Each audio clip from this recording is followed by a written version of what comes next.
Mwenda zake Mheshimiwa Dalmas Otieno Anyango. Hatimaye mwili wenyewe umewasili akisindikizwa na maafisa wa usalama kwa heshima na taadhima kuu. Ni siku ya huzuni nyingi sana. Tunamkaribisha na wote ambao wameandamana naye ni familia. Familia ndio hao ambao tumefika kuwaomboleza, tumefika kuwapa faraja. Hapa ni retired Chief Morris Aria Anyango. Tunawakaribisha familia. Karibu sana familia. Tunatambua familia nafasi yao ni hapa. Familia, the immediate family, the nuclear family on my right, where the presidency will be sitting. Allow me welcome you, our officers please, and our ushers welcome the family. Kindly receive the family into their arena. The family is here with us. And the body of the late Dalmas Otieno Anyango, adui wa ufisadi, adui wa uzembe, mwili wake umefika hapa na sote tumejumuika hapa kumpa heshima zake za mwisho. Naomba familia wanapotoka katika magari hayo tuwaelekeze katika viti vyao maalum vilivyotengwa upande wangu wa kushoto hivi, waweze kuketi na kutulia. Tunawaheshimu, tunawapenda familia. Kilichotuleta hapa ni kuomboleza, kuwafariji, kuwapa pole na matumaini. Na hivyo basi mjue tuko nanyi, kanisa liko hapa na uwepo wa Mwenyezi Mungu kwa hapa. Familia karibu. Mashemanzi mtusaidie tafadhali. Maafisa wa usalama nanyi najua wametengewa nafasi zao huku.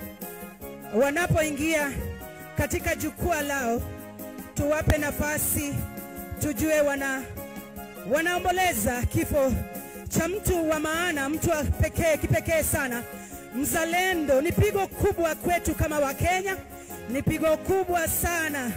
Ameacha pengo ambalo kamwe milele na milele, daima dawamu, halitaweza kujazwa. Ametupa uongozi bora, ametuonyesha uongozi ni nini.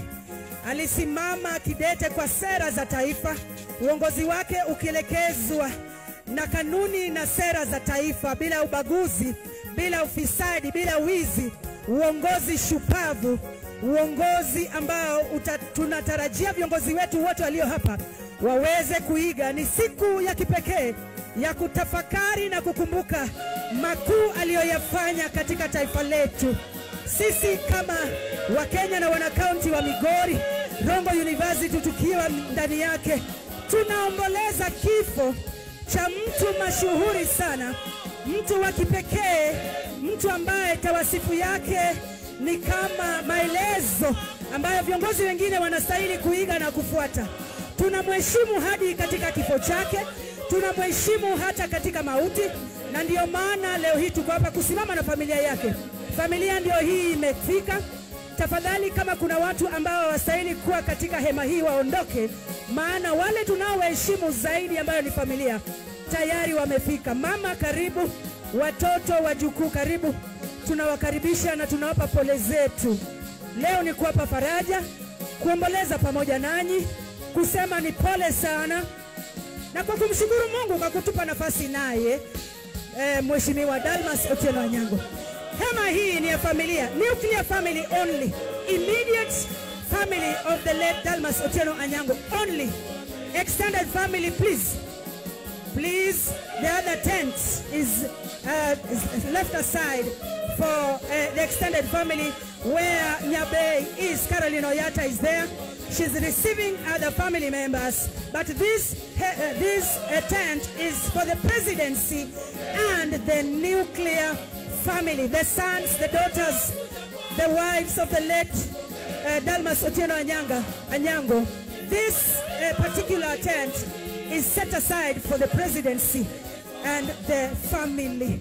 Kindly, if you're occupying any seat here and you're not supposed to be here, let us give space, let us give honor where it is due. This place is set aside for the family of the late Dalmas Otieno Anyango. Let's have the new